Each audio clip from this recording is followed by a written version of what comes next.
je m'appelle Capucine, j'ai 2 chevaux dans ma famille. Je suis équithérapeute dans la région parisienne, donc je loue des chevaux dans des structures pour faire mes séances. Qu'est-ce qui t'a motivé à venir faire ça? Je voulais avoir une nouvelle méthode d'apprentissage, enfin avoir de nouveaux outils pour pouvoir les incorporer, que ce soit dans le personnel avec mes chevaux ou du coup dans le professionnel avec les chevaux que j'accompagne, enfin que mes partenaires et mes collègues de travail, pour justement mettre plus de motivation, plus de jeu et plus d'implication de leur part, d'être plus dans la qualité de relation plutôt que dans le faire.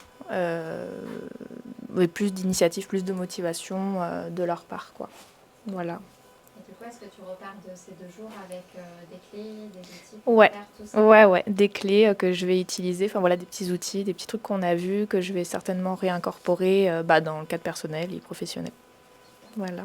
Est-ce qu'il y a quelque chose qui est allé au-delà de ce que tu attendais pendant le stage? Est-ce que tu as eu un effet waouh? Je me suis bien marrée. Génial. J'étais vraiment dans un truc où on était partenaires, où il y avait pas mal d'initiatives de la part du cheval qu'on avait. Donc ça, j'étais très contente parce que quand je faisais les séances avec d'autres chevaux, il y avait l'approbation du cheval, mais pas forcément l'initiative. C'est plutôt quelque chose que j'allais amener. Et là, on a vu que le cheval était beaucoup plus acteur en fait dans ses jeux, quoi. Enfin, c'était vraiment des jeux. Donc je me suis mariée, j'avais l'impression de retourner un peu en enfance, où on n'était pas du tout dans ce truc où on devait avoir des objectifs particuliers, des résultats, et qu'on était plus dans passer du bon moment ensemble, et puis on va voir ce que ça va nous mener. Et j'avais l'impression de me retrouver avec mon premier cheval quand j'étais gamine et que j'y connaissais rien du tout, et que je testais des trucs, et puis juste on passait du temps ensemble, et c'était chouette.